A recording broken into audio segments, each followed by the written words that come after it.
Sky Howdy, and welcome back to another episode of World Bigfoot Radio. All right, friends and viewers, welcome back to the show. We are back here again with Daniel Becker for the second time and Robin McCray for the umpteenth time, and they're going to tell us the recent events of actual little expedition to transcontinental connection. Daniel Becker and William Lunsford, the Fouke monster hunter, were on down in the Falkland. And while those two guys were boots on the ground, the third member of their team, Robin, was calling it in from the East Coast. But she was also involved in all the stuff that was going on. So I thought it'd be fun to have both of them on here and tell you about it and explain some of the cool pictures that Daniel sent and talk about boonie pig encounters. So welcome, Daniel, and welcome, Robin. Hi. Thank you for having me. Yeah, glad to be here again. Same Good to see place, you, Robin. same back channel. Hi, Daniel. So good to see you again. That was so much fun when you did that. It really was. It's nice to be talking to you when I'm not up a tree, having been put I know. I'm like remote viewing looking for pigs, okay? Do we want to just go into that right away and then backtrack to the beginning of it and go through it? Because now everybody's going to be like, what is this pig thing you guys are talking about? Yeah. Absolutely. So William and I had decided, hey, might be a great idea to get Robin on the video call with us. And while we're going out, so we went to our regular research area down there, but we also went to a couple additional places. And William and I had gotten separated in the thick brush of the forest there, which we, as you know, we call the Amazon of America. He had the firearm and I didn't. So having been separated from him, I'm kind of going my own way. And I've got Robin on the phone at the time. She was, again, giving us guidance. And all of a sudden I heard wild hogs coming towards me in the brush. And so what I've learned about wild hogs from the people down in Arkansas is they're mad and they're aggressive 100% of the time. So up the tree I went. The first tree I tried to get up, I tried to fire pull it, and that didn't work. So I was able to jump to another tree, and I had to put the phone in my pocket as I scurried up the tree while I was on there with Robin. So and I had to stay up there about 10 minutes and call for William to come rescue me. Because William had the boomstick. I didn't know I was going in a pocket. So it's like I've got full view of everything, and then all of a sudden I don't know what I'm looking at. Yes, she went in the pocket. The places I go. He hid you in his pocket so he didn't have to see the horrible boonie pigs attacking. Yeah, I learned a valuable lesson there. What's that, Robin? I said, you went up that tree like a maniac. You were good. I couldn't believe it. I thought, man, he's scaling that thing like you wouldn't believe. Oh, yeah. Fear is a great inspiration. Indeed. Yeah, you know, the last couple of times I've been down there to research with William, I've had at least one encounter with the wildlife down there. And the first two times it was snakes. And this time it was the wild hogs. And so I'm not going to soon forget that. Robin, sorry you had to go in the pocket, but okay. No problem, anytime. I was really, it was really fun because I adore both Daniel and William anyway. So that part was fun. And then it was like, I don't live there, so I can't get out in the woods with them. So it was the next best thing. You know, I could see everything they saw, and then I could remote view it. And they would be walking through the woods, and I'd be like, okay, to the right-hand side, about X amount, 100 feet out there, you know, you've got a female, you've got this, you've got that. And they would stop and listen, and pretty soon they would hear the noise that would correlate where I would tell them. Yeah. It was very, very good to have another perspective while we were going through the forest. And again, there's no trails through here. We're going our own bushwhacking way through the woods. So it was great having Robin on the video call. But one of the new things that I experienced down there, which, you know, a lot of people talk about, but I had never experienced it until now, was, I mean, we have various terms for it, but what we call it is CEI, the cryptid electronic interference. And so we first started experiencing that on the video call with Robin. And it was based on how it was happening. I thought, well, it might be just signal, you know, but it became pretty evident that the signal wasn't the issue. Just it would randomly pixelate while we were on the video with Robin. Yeah. It was weird. They would go, I'd say, you know what, if you go up this way and you go off to your right or your left or whatever, you know, there's some over there. And as they would get closer to that area, everything on the video camera or on the chat, it would pixelate. And the closer they got to the cryptids, the more blurry it became. Yeah, and that was a new experience for me, but it wasn't just the CEI with the phone calls, but we had also brought 2 drones out there to use. You know, we're always trying to break new ground in some way for us. So we brought 2 good drones out there that I'd never had any problems with in Alaska.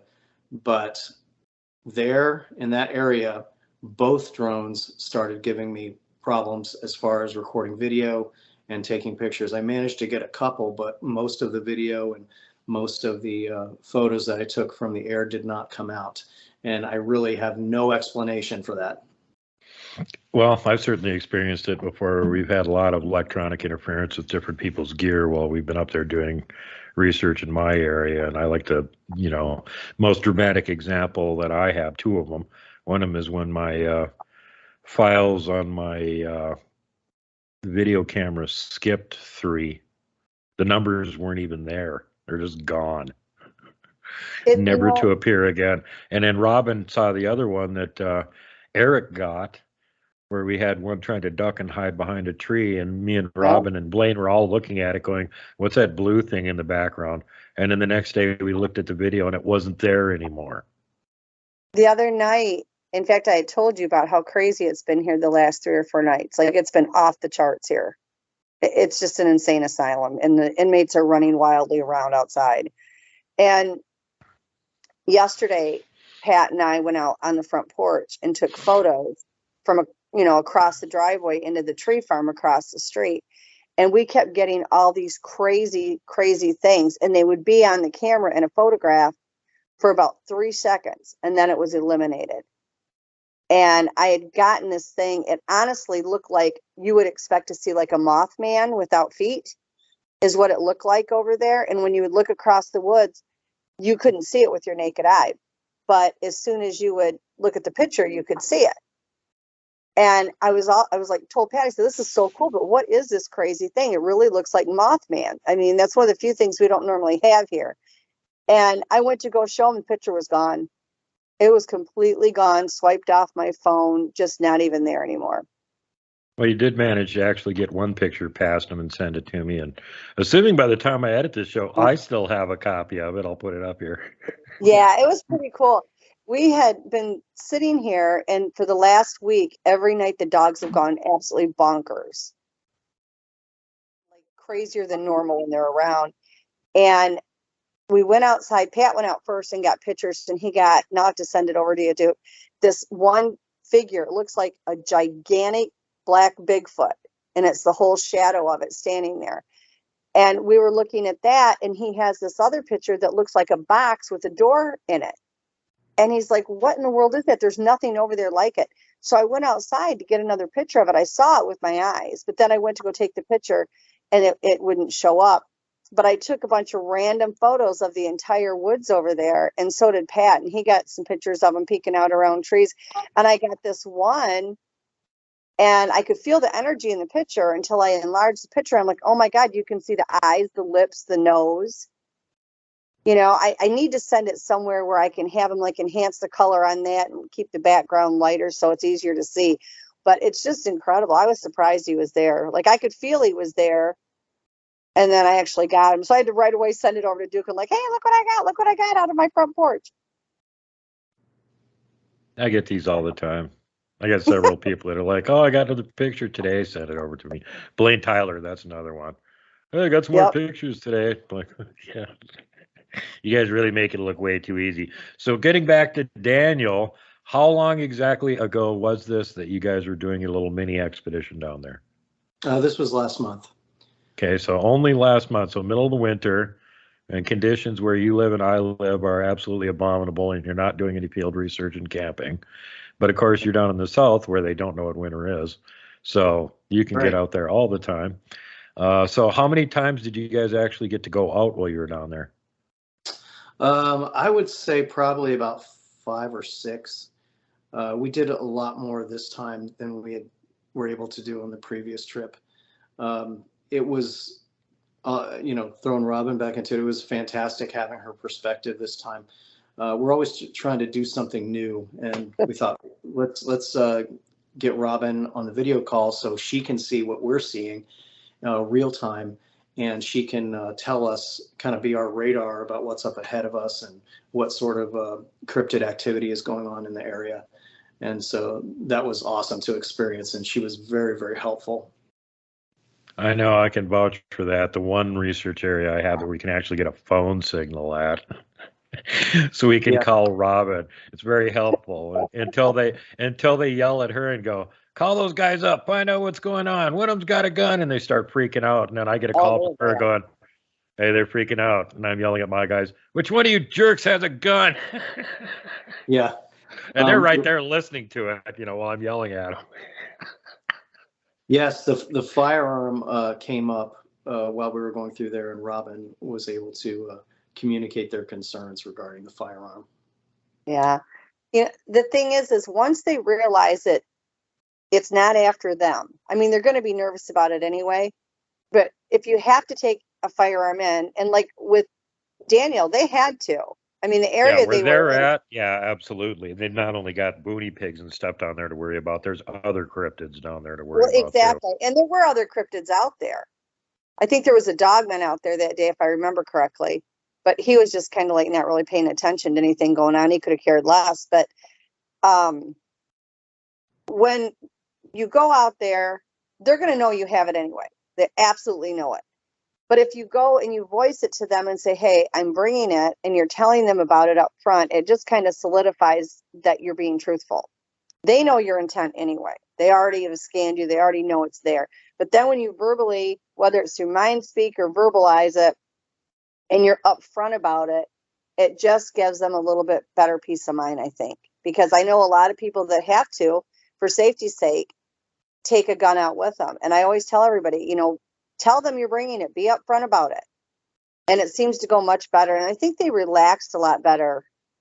I think William and Daniel were talking to them and saying, hey, yeah, it's here, but it's not for you guys. We've got hogs, we've got snakes, and it went much better. But they had a lot of them out there nosing around them.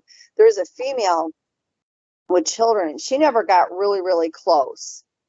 But the males did, and they were following them around. But I didn't pick up anything aggressive. I think they were just being nosy and checking to see what the guys were doing. And it was so much fun. Like, I absolutely loved it. I told them anytime they go out in the woods, they can take me anytime they want, because it was absolutely a blast. I loved it. Well, as you know, Robin, since you actually talk with the main group that I do my hanging out / research with, we basically don't even have guns. We got one in one of the vehicles in case we need it in camp. And other than that, we don't have guns when we're walking around. And we already had this issue about, what about grizzly bears and mountain lions and crazy humans? And they said, well, don't worry about it. We'll be your security. And okay. Yeah. We won't carry guns, though. Swords are fine. Can't carry guns, though. Yeah, they ran off the crazy grizzly. Yeah. They did tell me that there was a bear around him, and that, that he wasn't, they kept saying he's not right in his head. And they chased him off. Yeah, with that loudest wood knock ever that sounded like a friggin' 150 millimeter cannon going off. Yeah, we noticed that. Eric literally jumped up out of his chair. So getting back to Daniel again. Daniel, first time you guys went out, did you find anything? Was there anything that happened on that one? The first time that we went out on this particular trip, the weather wasn't as helpful in the track area as it had been in the past, but we did manage to find a couple. But we had to kind of go back a little ways to find them. Most of the stuff that we came across had been washed away to the point where it wasn't as observable. But we did manage to find a couple. Another thing that was really cool for me on this trip and having Robin involved was that, as you guys know, Sasquatch and Sasquatch clans respond differently to different people. And so I was able to find out how they responded to me personally, as I'm not out there as much as William. So Robin was able to shed some light on how I was being responded to personally, being in their territory. So that was really cool. Working our way through those areas again, there's no trails back there, so we're making our own trail. I would have liked to have seen more tracks, but it just wasn't possible because of the weather and that had moved through there. But we made it through those. The sticker bushes were really bad this time, and of course the ticks were out. That was no fun. But but we did manage to come up with a couple of tracks. Also, in doing our grid photography, we managed to come up with a couple photos that appear to have Sasquatch or other cryptids in it. We still actually have more photos that are being examined, so we're still taking a look at that. I think you guys found a few structures too, because I remember talking about when you find a structure, if you take your hand and go to the highest peak in it, a lot of times you'll feel that energy flux that they have in them, which is kind of cool. And I think you guys showed me some of the ones that were there before and then some of the newer ones, and they were really good. Like it felt to me like it was really an active place where they were going. And he's right, there is no path. I mean, you are like Crocodile Dundee going through there. Really, there's nothing. You make your own path, you create your own path, and you know, he was commenting Same a lot thing with about my research area there. Most of that, there's no trails or old logging roads. you're off grid. But it's well, I don't know. I should say it's easier. It's a little different where I'm at, because if you're down in Texas and stuff down there, it's so thick. You need a machete or something to hack your way through it. And up here, your only problem is, oh, great, we get to go up another vertical surface and clamber over boulders and fallen trees. It looked really thick to me where they were at. We did, you're correct, we did come across a few tree structures, one that was a very good arch. And, you know, you go through your list of possibilities first. You know, one of the things I like about William and also about you guys is that, you know, you recognize not everything is a Sasquatch. You know, exactly. You've got to eliminate, you know, natural phenomenon, wind, whatever. You've got to go through that process of elimination and until you reach your conclusion. But the one nice thing about down there, though, Daniel, is you really don't have to. You can pretty much eliminate snow load. Yes, that's nice. That's nice. We did come across some good tree breaks, a couple good arches, and some tree structures. And also, I remember one in particular that Robin was able to point out that it was an older one that was no longer being used. And I think that was the area where the pigs were at. I think that was the area where explain why the piggies were on there. I thought at one point, and I can't remember which day it was, because you had gotten hold of me on 2 different days. We did it, but on one of the days, there was a cat person out there.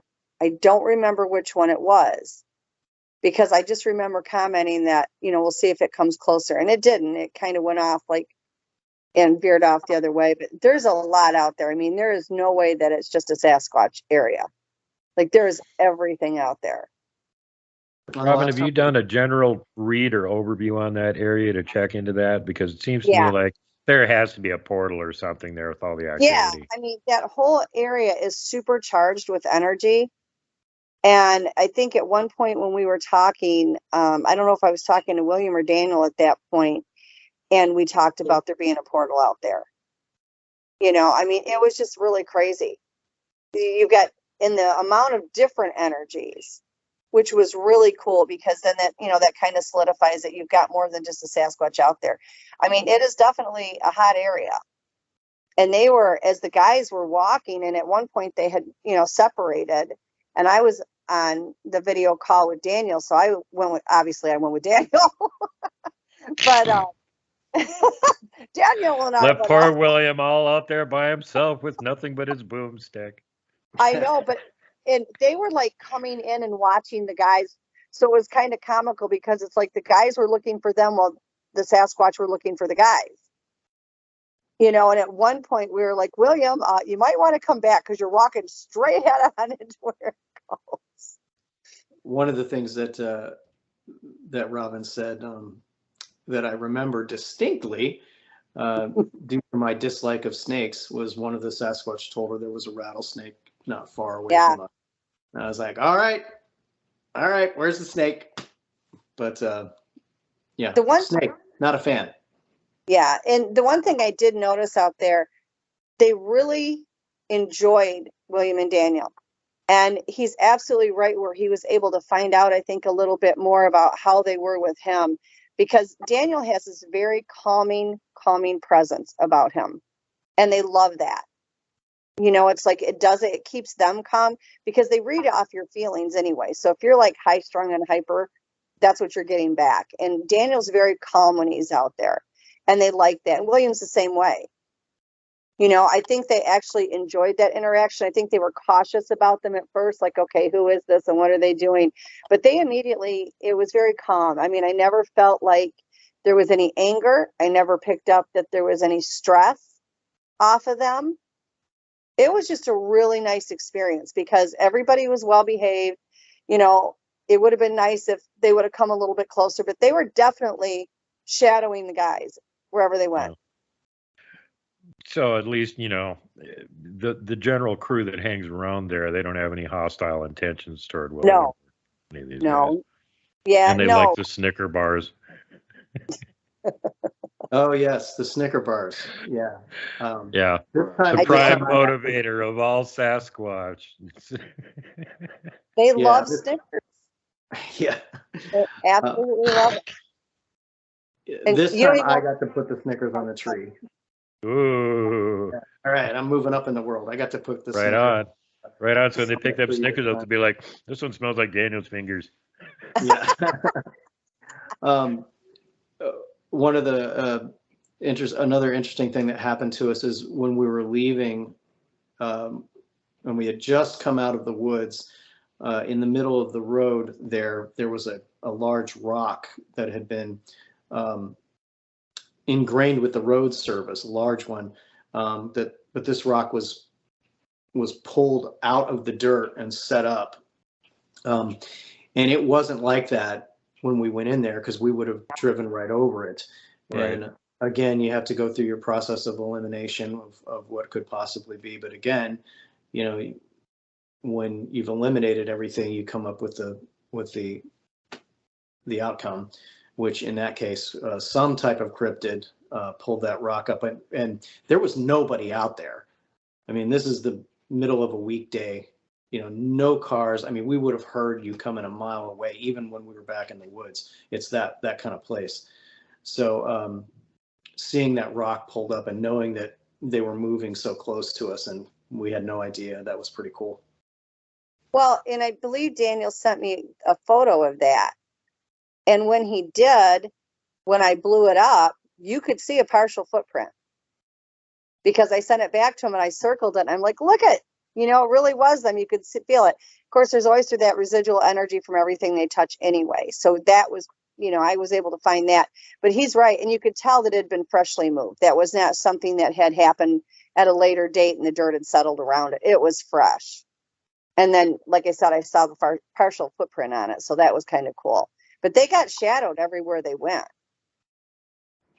And I have a sneaking suspicion the reason the pigs actually didn't come and eat Daniel was because they got ran off. I'm thankful for that, by the way. I'm very thankful. I was in your pocket. I would have been eaten as well. This time on this particular trip, also for the first time, which I had not experienced on previous trips, I'd heard vocalizations on the previous expeditions, but this time I actually heard the scream, and it was William had done a call, and so it was about 5 to 10 minutes afterwards. Again, middle of the forest, nobody around, and I actually heard the scream, and that's the first time I've heard the scream. I've heard the whoops and small vocalizations here and there, but this time I heard the scream, and that was made the whole trip right there, because that was the first time I'd ever experienced that. You always hear about it, but until you actually experience it, you know, it's just a story. But it was great. Well, you're one up on me because I haven't heard that in real life yet.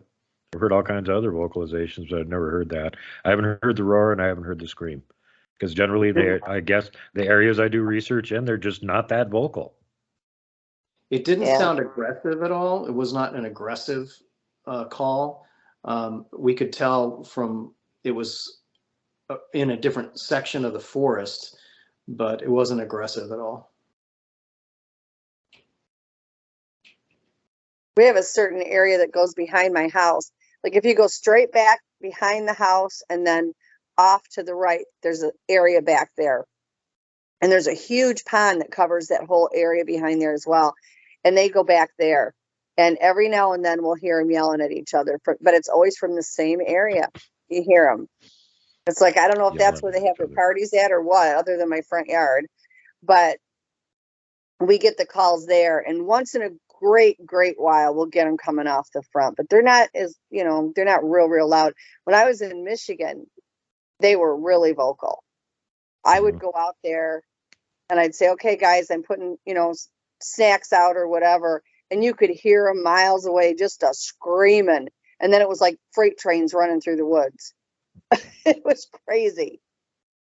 But I haven't heard like that deep growl where it makes you can really feel it vibrate within your body. I haven't heard that. I've gotten, you know, well, thank God. I thought I was the only one. I was about to be embarrassed over here and shit. Thank you. No, I haven't got that. Now, like the one that was outside last night, it was standing in the bushes and it kept making a huffing noise like a horse would make, you know, like I've heard that. Grunting, huffing, all that kind of. I even heard the one angry Tasmanian devil sound that they got on the Sierra Sounds, where he goes. That's a good impression. I heard that one many times, actually, over and over again. Somebody was pissed off. After we did hear the call, William actually pulled up the Sierra Sounds on his phone, but the speaker wasn't loud enough to really broadcast. But he did pull those sounds up and managed to play a couple. There was no responses to it, but Steven is the audio guy. So he's the audio guy of the group. So I know he places recorders out there and does all that stuff, but it definitely has inspired me to do more in the audio area on the next trip. Mm-hmm.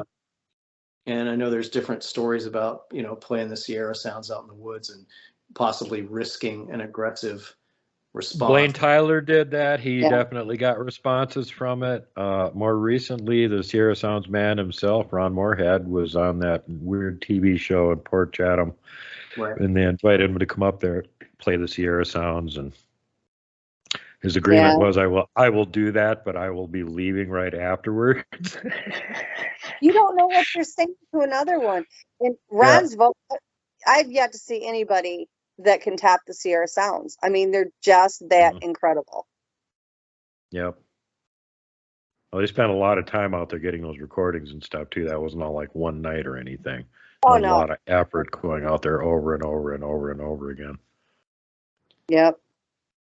But again, it's worth having those recordings. You know, if you got those recordings to listen to and then you hear those same sounds when you're out in the woods, you can go, haha, that's not an elk.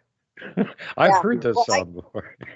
Remember, Igor was at the house, and this was, of course, he hasn't been back, you know, because of not having a good relationship with Russia right now. But when he was here the last time, he was sitting in my dining room, and that becomes his office when he's here. He has his own room, but when the dining room becomes Igor's office, and he's all set up there, which is fine. It works out great. And he had went downstairs about 5 o'clock, and he was sitting in that dining room, and he was working.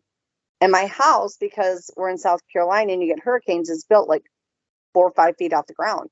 So he was sitting there, and when I woke up that day, he said, "Why were you down here talking? What were you talking about?"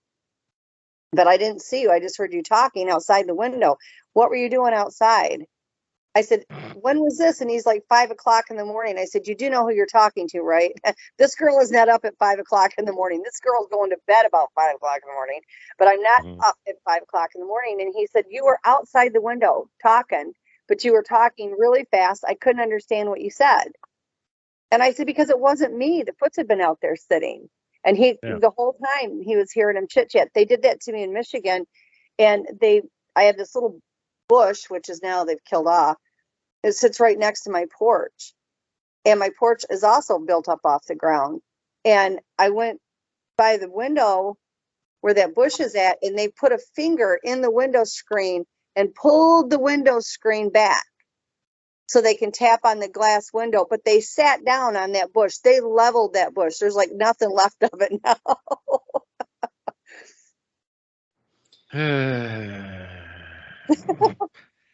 I've heard this from a couple other people too, where they have a favorite window they like to peek in the house, and they just gave up on having a little flower bed or anything underneath that because they keep standing on it and squashing everything. Years ago, I went out and I bought these beautiful wrought iron baskets, and they had this mulch, like liners that go in them. And I bought them. I screwed them to the underneath every window of the house. I put all these really pretty flowers in there. They made it less than 24 hours. All the flowers were out. All the dirt was out, and then all the mulch liners were out. And I said, what did you do? And they said, "We use the liners to help make fire." And I'm like, that's a good enough reason to destroy. I never tried it again. The house we're in now, we were going to put all these flowers and bushes and stuff under the windows because I got really pretty windows. There's no point. They all sit under my window, tapping on the window at night. Yesterday, I'm sitting here, 2 days ago, I'm sitting here and I had a fan in the window. They hit the fan in the window, and the fan went flying halfway across the room. You just got too many of them pestering you all the time. So let's get back to Daniel again. So besides the almost stepped on a snake, did you get to see the snake? I'm sorry, can you repeat that one more time? You're breaking up. I said, besides almost stepping on a snake, did you actually get to see the snake? No, thank God. But the last 2 times, let's see, the last time was a cottonmouth, and the trip before that was a rattlesnake. And this time I actually bought the snake boots, and I felt a lot more comfortable going through those woods with the snake boots on. So I was able to move a little bit better. In the past, I would have to walk exactly behind William and Steven so they could kind of, scout the path for the snakes. But this time I was ready. Again, with the vocalization that I heard down there, every time that I've gone down there and gone out with William and Steven, they've been teaching me, they've been mentoring me. And one of the first things that they started doing was teaching me about the sounds of the forest, being able to recognize what's an owl and what's a coyote. And so that training that they've been giving me the last few times was very helpful in hearing what's going on in the forest. Whereas when I first went down there, I would think, "Oh my goodness, that must be a Sasquatch," and they would correct me and say, "No, that's not a Sasquatch. That's an owl, or that's a coyote." So every time I go down there and go out with William and Steven, I'm learning something new. And after hearing the scream, I'm getting a little more interested in the audio section of it. So I'm going to be touching base with Steven about that and learning more of his expertise in that area. Yeah, I can remember when William showed up here, and I had Eric up here too, and then I had part of my team here, and we're hearing this weird sound over and over again, and none of us recognize it. The local boys that have been here their whole lives, they don't recognize it. That's not any animal we know of. Is that a Bigfoot call? And I'm like, I've never heard a Bigfoot call like that before. So I default to William. William, have you ever heard anything like that before? And he's like, no. Okay, we're all stumped? Really? Yep. Then we got a recording of it, and Actually, Eric was the one that was searching around online trying to figure out if anybody else had recorded it. And sure enough, he found a recording of the same exact sound that Kelly Shop and Rocky Mountain Sasquatch had captured about 2 months before we heard it, about 600 miles away. So for those who are just getting into this field of study, you know, it's important that you surround yourself with people who can mentor you and train you on those sounds of the forest and helping you to identify what you're hearing. I have found that that's been very, very helpful. And it varies too. I mean, it depends on where you're at. A lot Absolutely. of the normal animal sounds over in Minnesota are not the same normal animal sounds over here in Montana, and vice versa. So you have to get used to the local area that you're in. What are the local animals there? What kind of sounds do they make? And some of that stuff you can find online. You know, like check out mountain lions and foxes and stuff. Some of these animals make some really weird vocalizations. So it behooves you to listen to them and know what kind of weird thing you're hearing. You know, like up here, there's no possums or anything like that. So I wouldn't know what the hell kind of sound they make. You know, that's way outside of my wheelhouse. Yeah, up here in Alaska, the forest is generally pretty quiet. But down there in the research area down there, the forest is extremely loud. It was so loud at night. I was actually very surprised. Yeah. Those guys told me that's one of the reasons that they do a lot of the research during the winter and not the summer. First of all, less foliage to obscure view. Secondly, less bugs to eat you. But third thing, mainly less noise.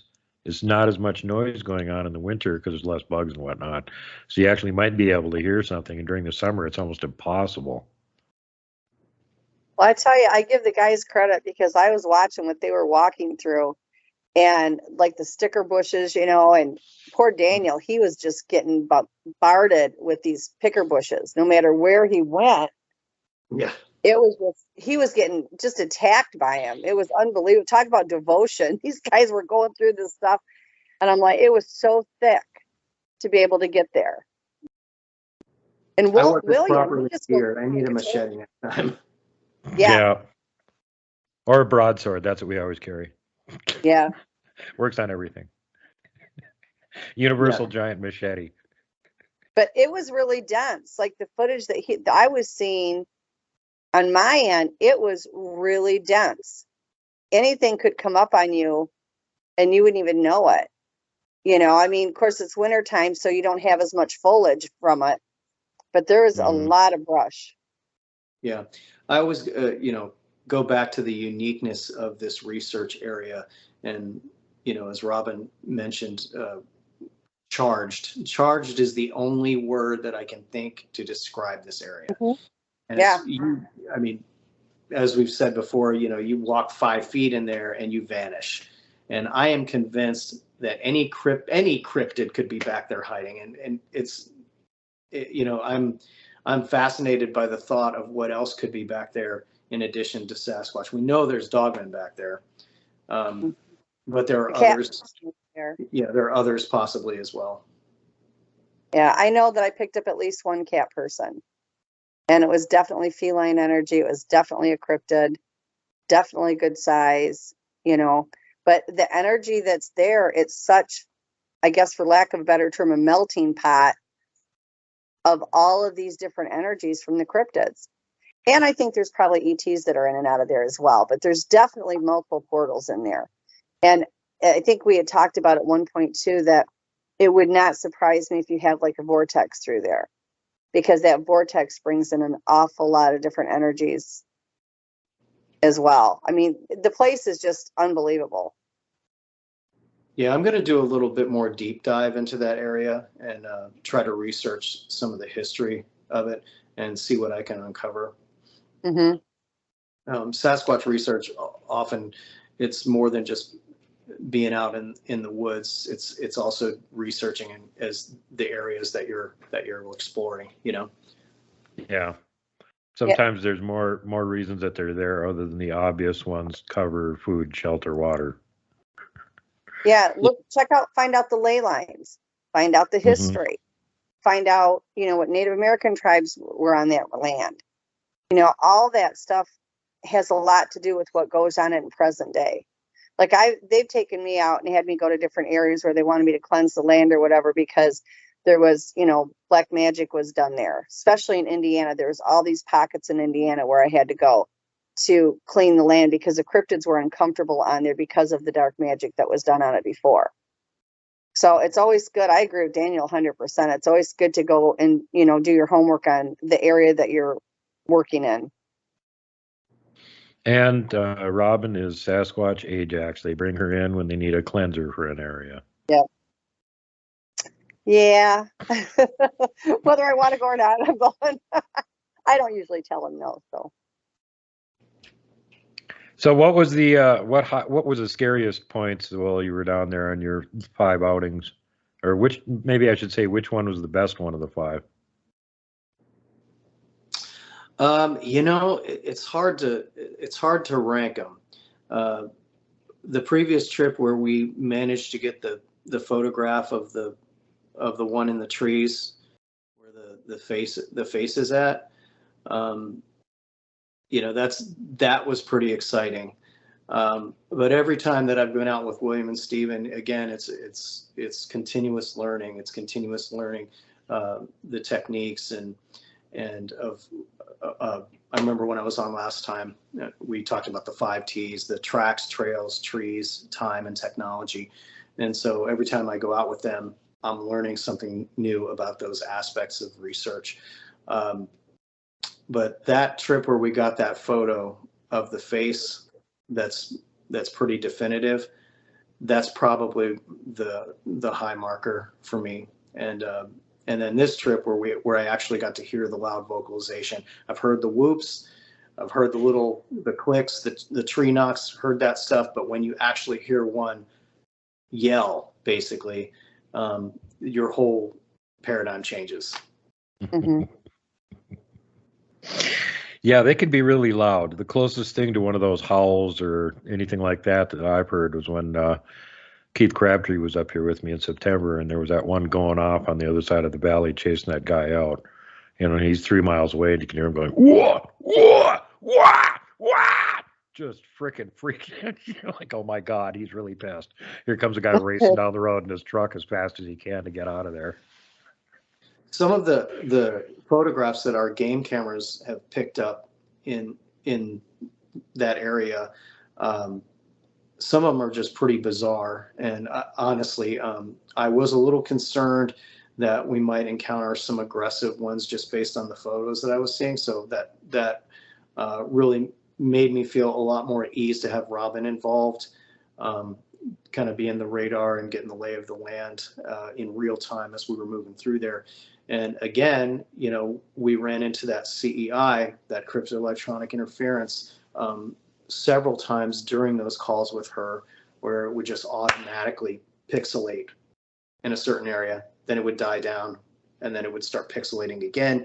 And like I said, at first I thought it might be signal related, but then it became evident that there was something else going on there.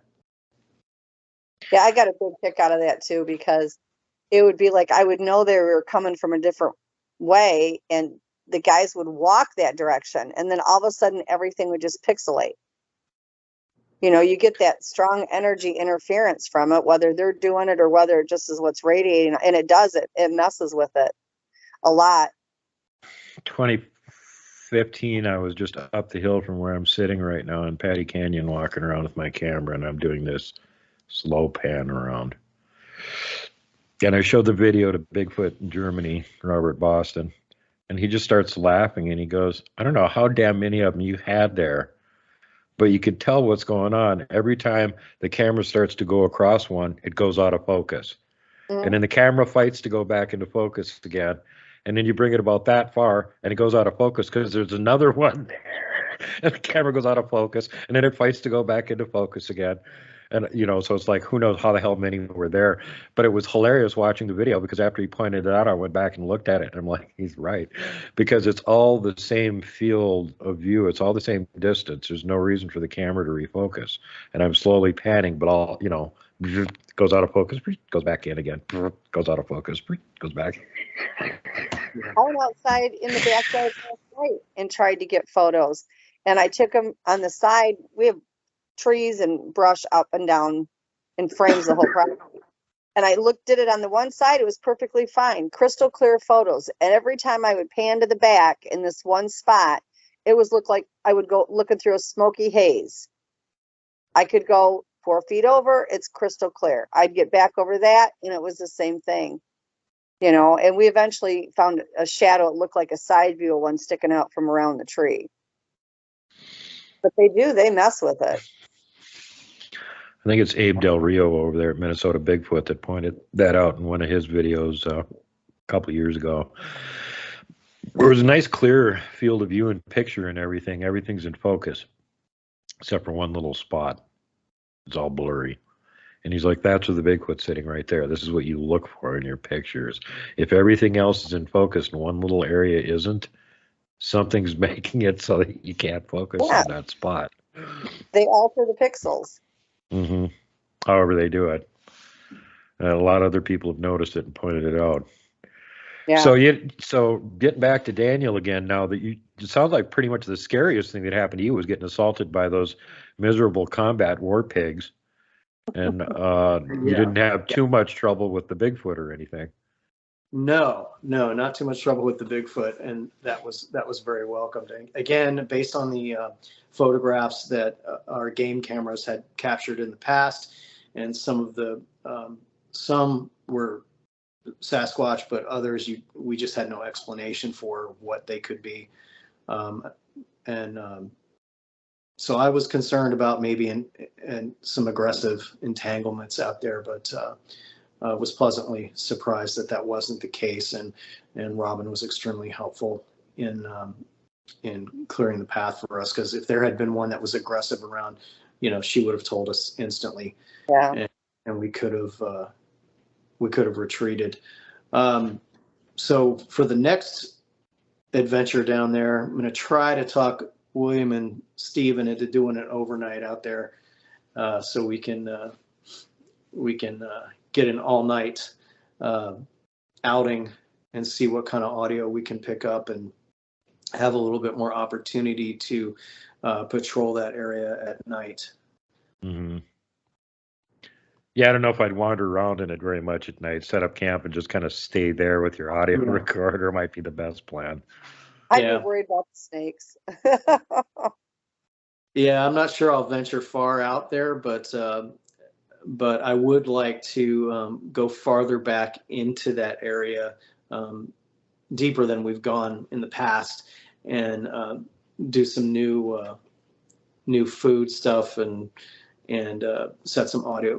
Get Steven to set some audio recorders out there, and just try to keep penetrating farther and farther into that area, because I'm totally fascinated by it, and how like we all call it now, the Amazon of America, because it really is.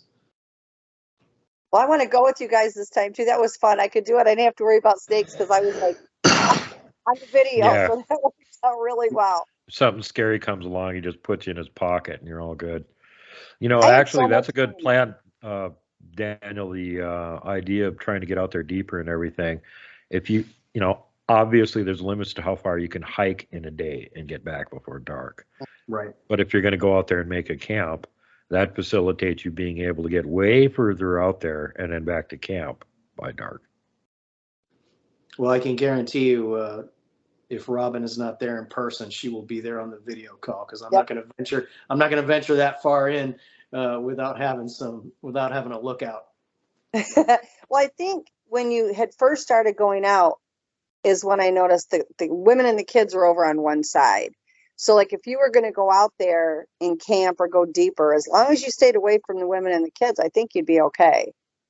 Because that would be the only thing that I could think that would make them a little more concerned, because the kids were there. Because there's that one female, I think she had 2 kids with her. But you guys didn't, I told you that, you kind of veered off the opposite way. And that went really well, because the males had no problem coming around.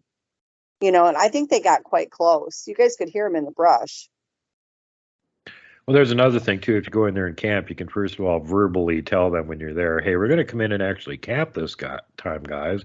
We're going to stay overnight and visit you." Yeah. And then secondarily, you can get Robin going, "Hey, these crazy guys are going to come in there and camp overnight. Yeah. You got a problem with it?" Yeah, don't pee on their tent. We had one did that to my son one time. He put a tent up in the backyard.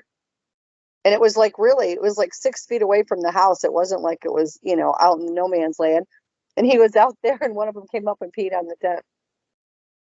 And Robin, remember, you got to warn these guys when they go out there, not, Daniel and William, but the other guys, that if they let any cryptids or anything attack these guys and something happens to them, they get no more Snicker bars. Exactly. Right. And you know what? They all love the Snicker bars. They really do. Packed with peanuts, Snickers really satisfies Sasquatch. Everyone knows that. Let's be realistic, though. It really is a good candy bar. It's not just them that likes it. So I actually found one of the wrappers.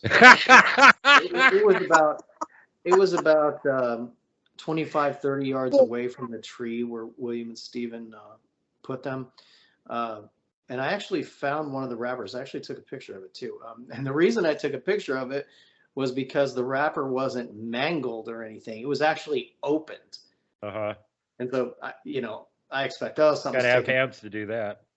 Yeah, something's taking this Snicker bar off of there because they put it on there with the wrapper. Right. And so when we came across it about 25, 30 yards away, it had actually been opened. It wasn't ripped, mangled, shredded, destroyed. It was actually neatly opened, which was really freaky. And it takes about a 10 to 15 minute walk to get back into where the tree is, where the Snickers bars are. And we laugh about the Snickers bar, but it's effective. So it takes a little while to get back there because you're going through, over little water springs and mud and sticker bushes and all that stuff. So it's not like it's right at the road where somebody could just walk up there and do that. I mean, you got to walk 10 to 15 minutes to get back there, and the terrain is not always easy. So, well, the thing I like about when you do the candy bars and you leave the wrappers on it, if it's a mouse, if it's a raccoon, if it's a possum, you're going to see where these little tiny needle teeth go in there, and it's going to be gnawed on. But when it's the Sasquatch, they do. He's 100% right. It's a clean cut open. You don't find, what looks like it's been nibbled on and stuff. And it really gives you a little bit more evidence on your side of what's taking it, Robin, because you can tell. When I told you to let my gang up here know that we had left them 3 honey buns down by the teepee. Mike went down there and he stuck the honey buns onto branches, still in their packaging, just left them. And then the next time we came up there, Robin had already told them that there was honey buns there, and they didn't know it. So one of them went and checked, and then he told Robin that 2 of them had already been eaten by something, but there was still one on the branch, and he ate that one, and thanks a lot. So when we went up there about a month later, I had Mike stop by where the teepee was and, go clean up the packaging, the wrappers, whatever's lying around there. Didn't tell him what Robin told me. So he comes back and I said, well, did you find them? And he goes, yeah, I found all 3. There was 2 of them laying on the ground. And the third one was still on the branch, but there wasn't any honey bun in it. And it looked like it had been popped open, like fingers did it. Yeah. And I'm not trying to veer off subject, but if I don't tell you this, Duke, they're going to keep blowing up my head. Since we got on this call, I keep getting one word over and over, and it's not meant for me. It's not meant for Daniel. It's meant for you. And they're actually giving me a headache. They just keep yelling bacon. So I'm just telling you right now. I'm sorry. I'm not trying to take away from what Daniel. No, that's fine. I know. Don't worry about it, guys. When I show up, I'll bring bacon. I'll have crunchy peanut butter and bacon. So don't have to pester Robin. I'll bring it with. She'll get a shopping list. It's like constantly, as I'm listening to everybody talk, they're going, bacon, bacon. See, this is why I warn everybody, don't give them frickin' bacon, because then they want it all the time. And it's expensive. Do. And he brings it to them, and he cooks it for them. Okay? So now nice. every time, yeah. As soon as we got on the show, the second he was on the show, it was bacon. And then it would be quiet, bacon. And then when he talks, it's almost like a pounding in my head while they're yelling bacon. Nice. I blame Duke. Don't worry about it, guys. More bacon coming. Yeah, they get their bacon as a garnish that's crammed into the top of the open peanut butter jar, essentially. Well, the ones that Daniel encounters keep saying more candy, more candy.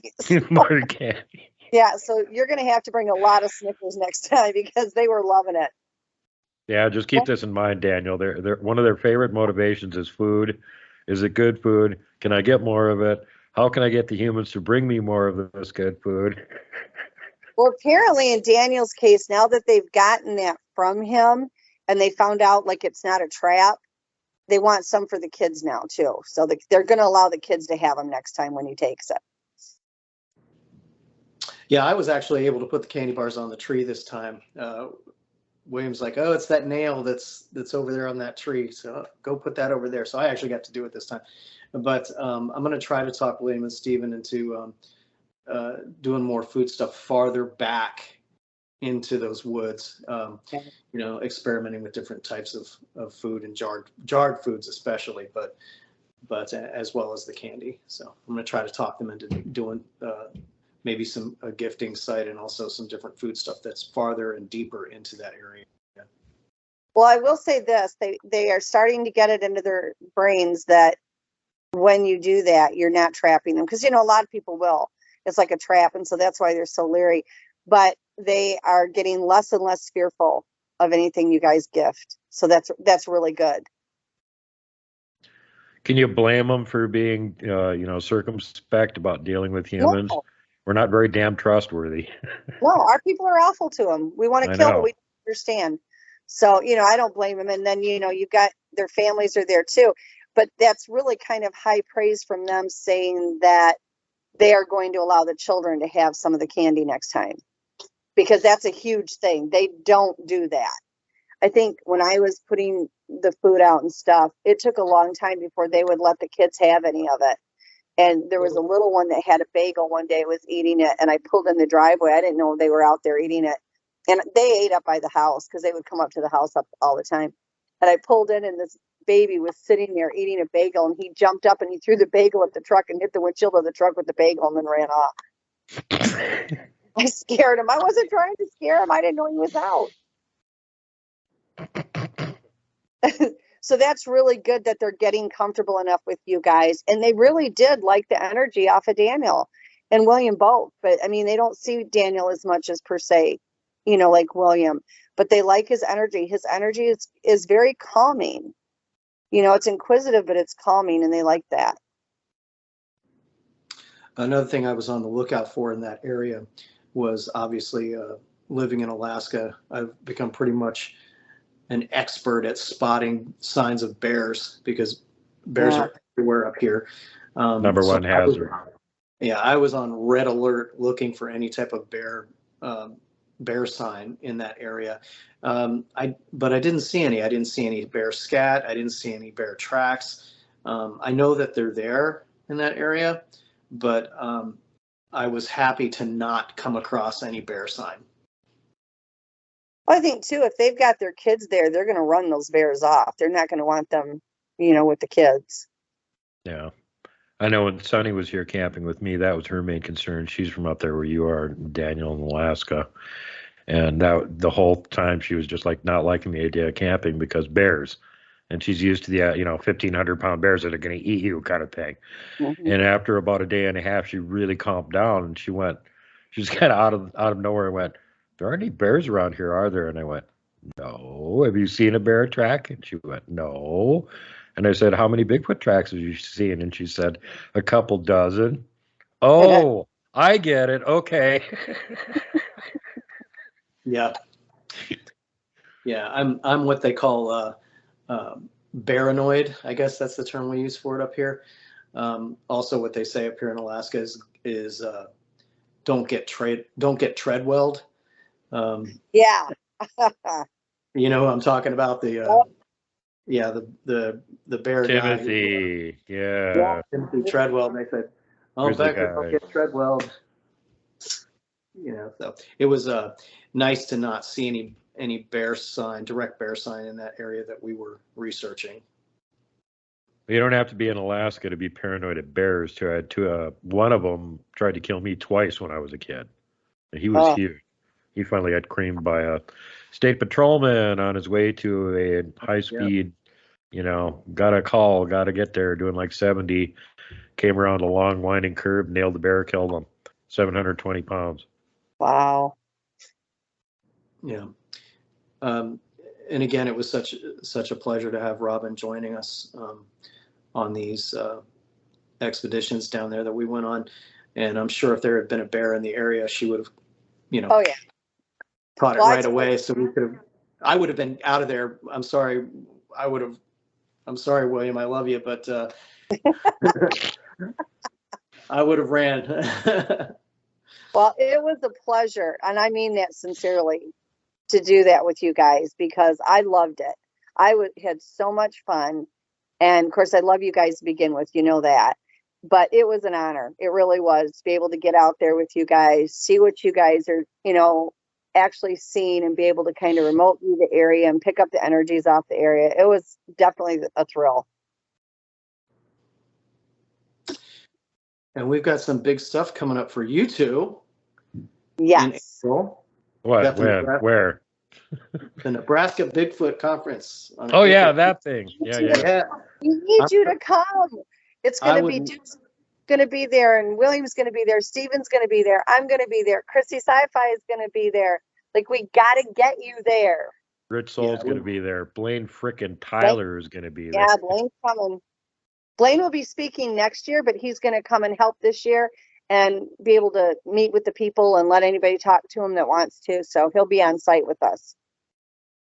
You have a lot of great things coming up. The Nebraska Bigfoot Conference on April 21st and 22nd. Like you said, I mean, Duke Sullivan, William Lunsford, Robin and Pat McCray, Stephen Hill, Keith Crabtree. Yes. And the list goes on and on. I mean, it doesn't get any better than that. And that's at the Hastings City Auditorium in Hastings, Nebraska, April 21st and 22nd. Yep. And let's see what else we got. April 1st in Georgia, in Dillard, Georgia. Pat and I will be there. And, everybody's welcome to come. We've got a conference there too. So it'll be a lot of, it's going to be a busy month for April. April's going to be busy. Coming up. Jessica Jones, the cryptid huntress, is going to be there too. Yeah. Oh, cool. Yep. They'll be there. So it'll be fun. We have a lot of fun. We just got to tell your boss that you can't, you've got to be in Nebraska. Yeah. Come. We've also got the Keith Crabtree Fouke Monster Camp Out that's happening March 24th and 25th in Doddridge. Wow. And, that would be fun. I haven't had the opportunity to meet Keith yet, but I've heard such good things about him. Oh, you would love him. Keith is awesome. When you meet Keith, ask him about that time that Sasquatch tickled his feet. Yeah. So cool. He is just like a big teddy bear. He's so sweet and he's so kind. He really is. Yeah, I actually have the Fouke Monster book here, Smokey and the Fouke Monster, that I've been reading. Well, we've got in Nebraska, Don Monroe's going to be there. Kenny Collins is going to be there. Lyle Blackburn's going to be there. And then Ron Meyer and Alan McGargle are going to have their feature film will be there. A sizable chunk of the Nebraska Bigfoot Museum actually has displays from Smokey Crabtree in it too. Oh, that's awesome. And we're getting different photos, not only from Duke, but we have got some from Blaine. We've got some from Stephen and William are coming. So we'll have those up in there. She just enlarged it. And we are even going to do a section. There's already one up there with myself there and Pat. And we're also going to put some other few goodies in there that will surprise some people. So it ought to be good. That'll be fantastic. Yeah, I hope I can re-allot some things so that I can go. Also upcoming are the second annual Louisiana Bigfoot Film Festival, which is on May 20th in Shreveport, Louisiana. And of course, William Lunsford will be there for that one. Big news, William Lunsford has a book coming out. and we're real excited about that. It's called Searching for the Unfindable. My Quest for the Arkansas Bigfoot is the title. It's going through its last edits and revisions right now. So hopefully that book will be released in the next month or two. Yeah, and for those he's writing it. I can't wait. For the benefit of anybody that may have missed it, William Lunsford was just on Bigfoot Michigan Rob's show the other day, so you can go look at BMR's channel. Check that out. Another good appearance. William always delivers, always does a great show, so it's worth watching. Yes, he does. In fact, I'm supposed to talk to William yet tonight, so he called me yesterday and I missed him, and so he says, yeah, I said, you gotta call me. He said, we got some stuff to talk about. I said, okay. Duke, I would love to be there at the Nebraska conference and see the presentation that you're going to make, especially because you've got so much good material and good photos to share with everybody. Thanks, man. For the benefit of anybody that missed it last year and wishes they had been there, that actually got recorded. There's a 5-parter on the Nebraska Bigfoot Conference, my presentation, Christie's, Robbins, an interview with Keith Crabtree, and an interview with the owner of the Nebraska Bigfoot Museum, Harriet, and talking about the flag braiding and weird stuff that was going on there in Nebraska. That's all in there. But I kind of don't like talking that much, so I just put together 50 minutes of Bigfoot video. And it was all from the previous year. But no, we did stuff last summer too. So I'm going to update it. So in case anybody was there and saw it live, or if they watched it afterwards, it's not going to be the same presentation. Some of it's going to be the same, and some of it's going to be new stuff that we got this last summer. And then in case you're wondering what I'm putting in the museum over there, since I have the video evidence of the largest tree structure, the largest X ever, so far documented and recorded, 6 stories. Got some pictures of that are going up in the museum over there. Yeah, and he did one heck of a presentation. Everybody loved it. He did a great job. See, it's my fault. That's why I have to come back again. They actually liked it too much, so I got stuck going back to Nebraska again. He kept telling me, I'm not doing them. I don't do conferences. I don't go anywhere. I don't do conferences. I'm like, yes, you are. Oh, yes, you are. So I made him come. What a lineup, though. What a lineup. For people that are interested in this topic and they're in the Nebraska area, I mean, like we said, Duke Sullivan, William Lunsford, Robin and Pat McCray, Stephen Hill, Keith Crabtree, Lyle Blackburn, and the list goes on. I mean, what a fountain of knowledge to pull from if you're in that area. I highly encourage you to go check it out. Robin and Harriet have been doing a lot of work on setting up next year's conference. They pretty much got it all done already before this one even happens.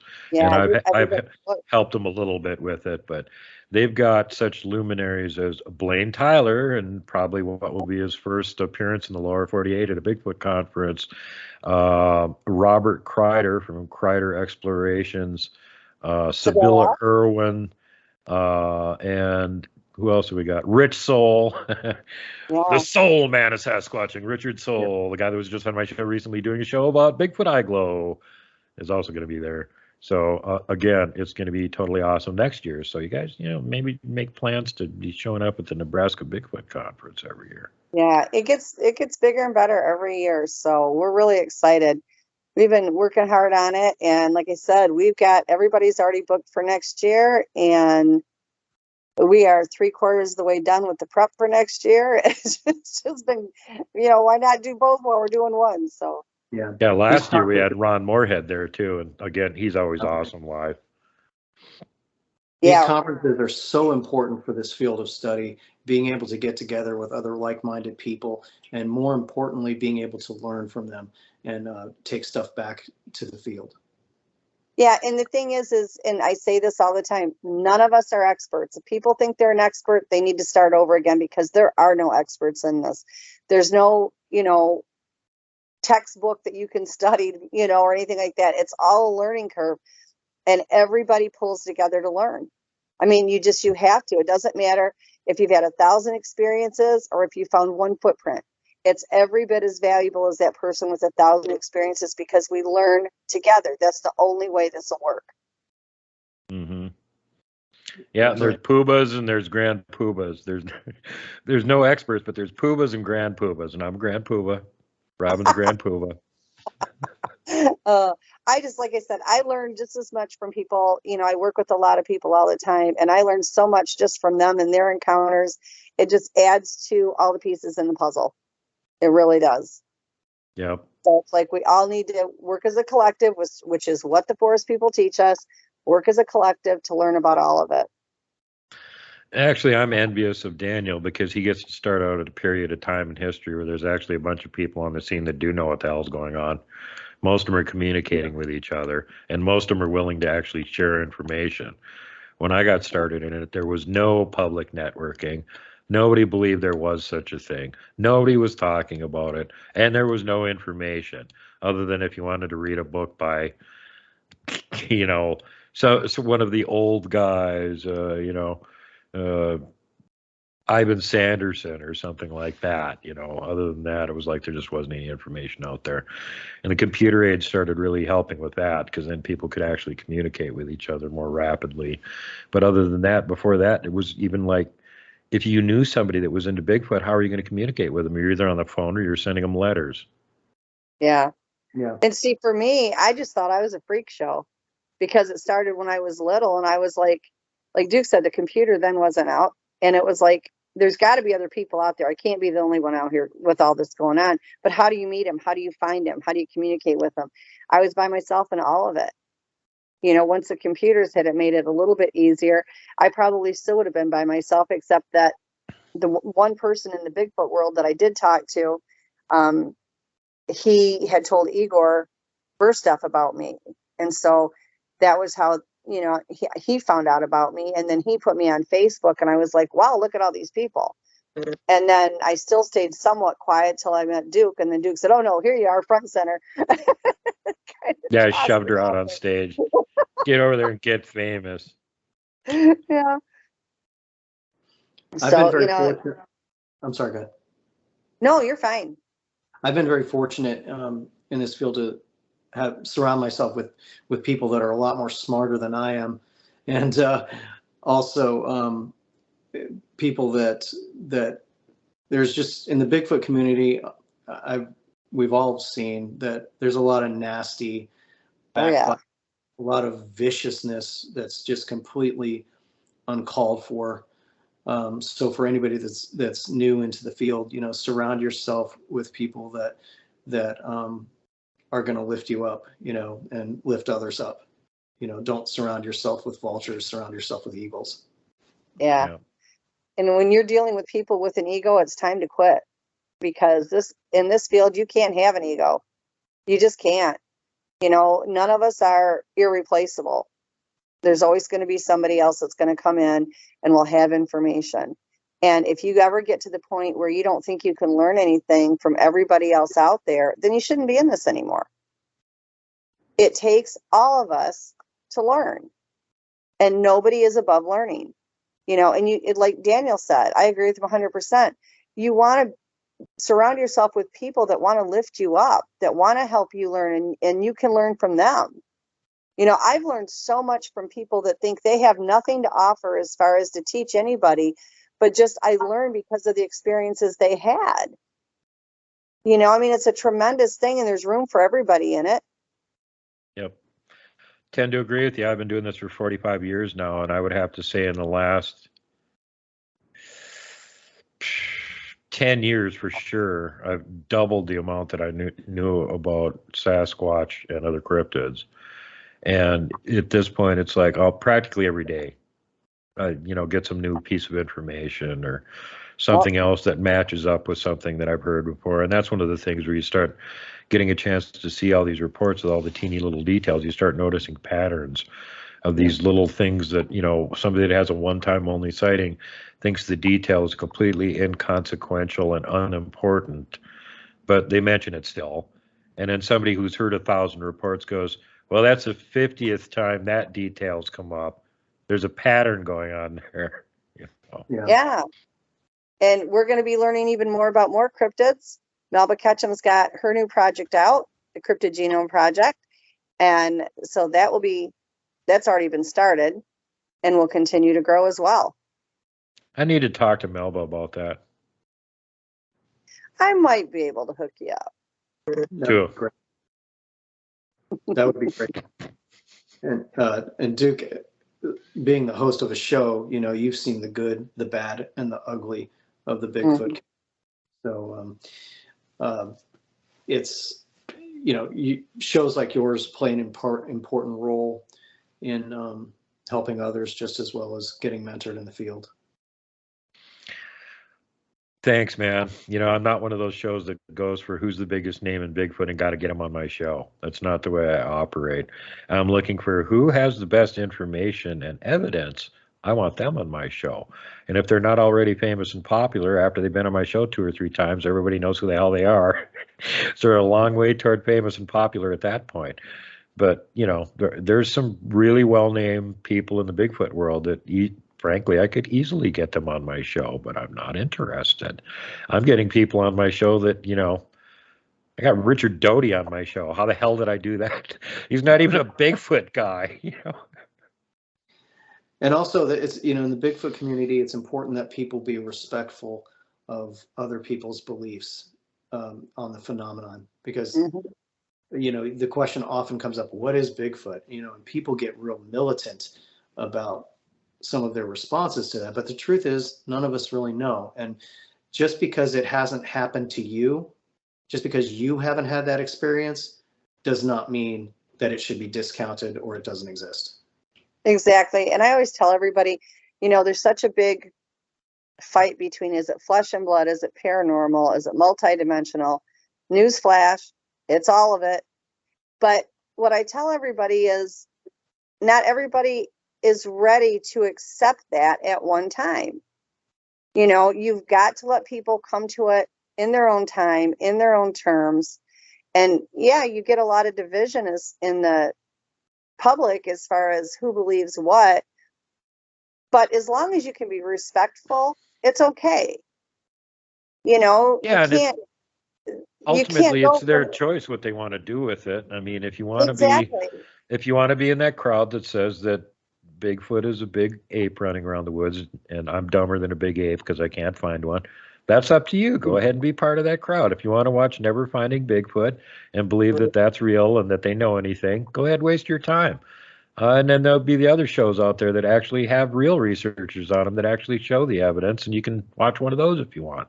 It's your choice. Well, and my thing is, you know, regardless of what your belief system is, I respect your right to believe it. I do. It doesn't have to be what I believe. That's okay. I believe what I do based on my own experiences, based on what the forest people have taught me. But that's okay. That's my belief. And I have every bit of respect for somebody that believes differently. I just don't see where, if there is a difference in beliefs, why people have to attack each other. I can't get past that. There's no reason for it. Right. Well, like I was just saying, I'm not going around attacking the flesh and blood guys. I think you're 100% wrong, but go ahead and believe whatever you want and prove me wrong. Take that. It's 100% flesh and blood attitude. Get your butt out in the field and get me some awesome video and prove that you're right and I'm wrong. Meanwhile, the woo-woo people seem to be getting all the pictures and video that you're failing to get. So which side am I on? I'm on the side of whoever provides the evidence. Yeah. And, you know, people, I get a lot of, and I guess I can't say a lot, it's not real bad, of, you know, years ago I did, well, you prove it to me. Okay, you proved to me I'm wrong. Why do I have to prove anything to you? God didn't put me on this planet to prove anything to anybody. You know, when I talk to people, I talk about my experiences, what I've been taught, whether it's right or wrong. This is what I've been taught. This is what I've been experiencing. You know, I respect your opinion, but don't be hating on anybody. There's no reason. We have enough hate in this world. We don't need it in this. And everybody comes to it in their own time and in their own terms. Just because right now they may be at a certain place doesn't mean that, you know, 2 years from now they're going to be in that same place. No. The other thing is that people don't owe you a damn thing. We don't owe you an explanation. We don't owe you any evidence. We don't owe you anything. Go out and do it yourself. If you don't believe what somebody else is putting out, go out in the woods and check for yourself. See if it's true or not. See if you have any better skill, success, and luck than they do.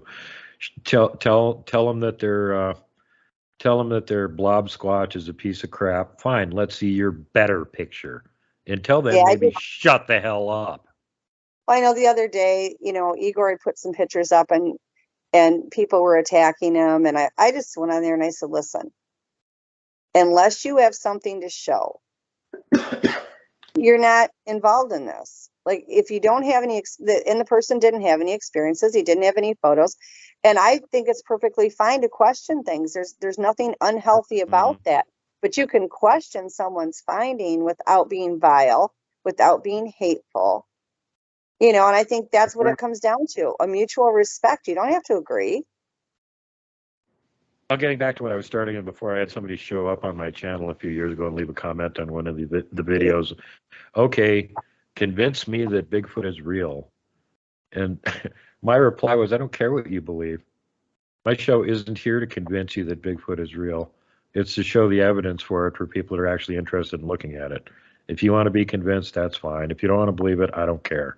Your opinion makes zero difference to me. You're a nobody. Whose opinion am I worried about? This guy's a nobody. I don't care what your opinion is. Go away. Last year, I saw a video specifically targeting William Lunsford and you, Duke, and what this individual was saying. I took it really personally. William Lunsford is one of the most kindest, honest people I've ever met in my life, and to have him attacked and to have you attacked publicly like that was not only uncalled for, but this guy was so far out in left field about what reality is, and it was pretty nasty. And that's kind of the poster child for the nastiness that can be exposed in some of the Bigfoot community. Well, the thing I must have ticked him off really bad because he did 3 attack videos on me at one time. Yay me. And I responded by doing absolutely nothing and ignoring him. And even with 5,000 subs, he only managed to get about 50 views on each video. So that's like 1% engagement rate. Your whole audience left because you're a chump. Figure it out. Well, my thing is, if you don't like what's being said, if you don't agree with it, there is nobody holding you at gunpoint making you watch this show. There is nobody forcing you to believe these beliefs. Just simply don't be there. Don't watch it. Don't listen to it. There's different shows that, I try to watch as many of them as I can. But, if I see one and the whole show is based on these are a bunch of apes running around in the woods, I just simply turn it off. You're not going to change everybody's opinion. When they can look me in the eye and tell me, we're human like you, and then point to the sky and say, and star people, I think they should know what they are. Oh yeah, well, I agree. There's channels out there that I don't agree with, and that there's other channels that I don't particularly like, and some channels that I really don't like. But I'm not going to waste my time talking about them.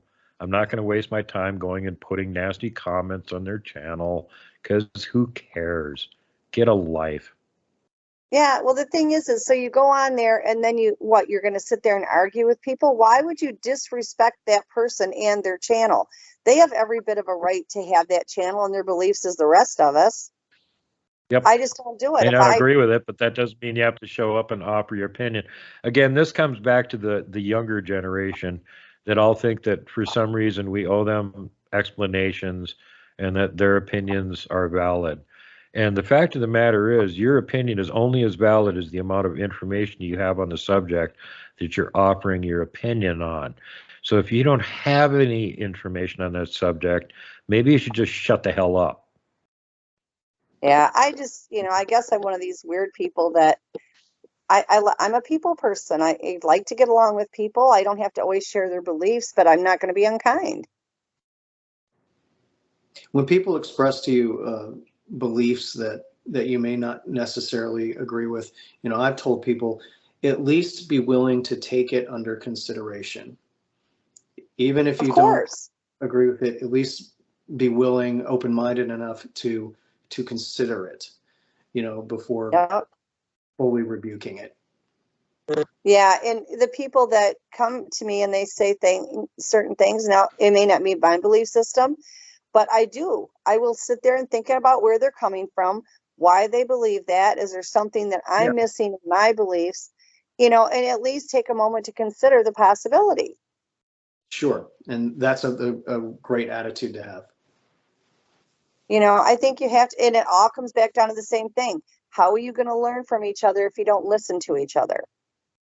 Without the hate, without, the negativity, just simply listen. And if you choose to not agree with it, you don't have to say anything and start a whole hornet's nest. Just, okay, thank you for your opinion, and be done with it.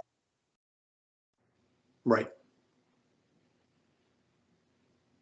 I can give another example of that. I was in this for about 30 years, and even though I was hearing things about the paranormal and whatnot, I never saw any examples of it.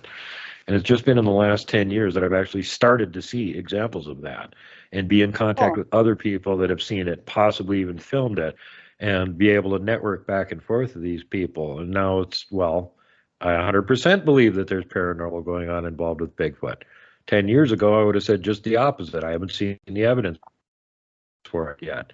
So if I hadn't had an open mind and I wanted to keep the same stupid opinion, it never would have moved anything forward. If you close your mind, you've already decided you've got all the answers. You're not doing research anymore, and you are the self-proclaimed expert. Yeah, I mean, I've changed my opinion on different, aspects of them over the years, just by what I've learned, what I've witnessed, what I've gone through with them, that kind of thing. You evolve.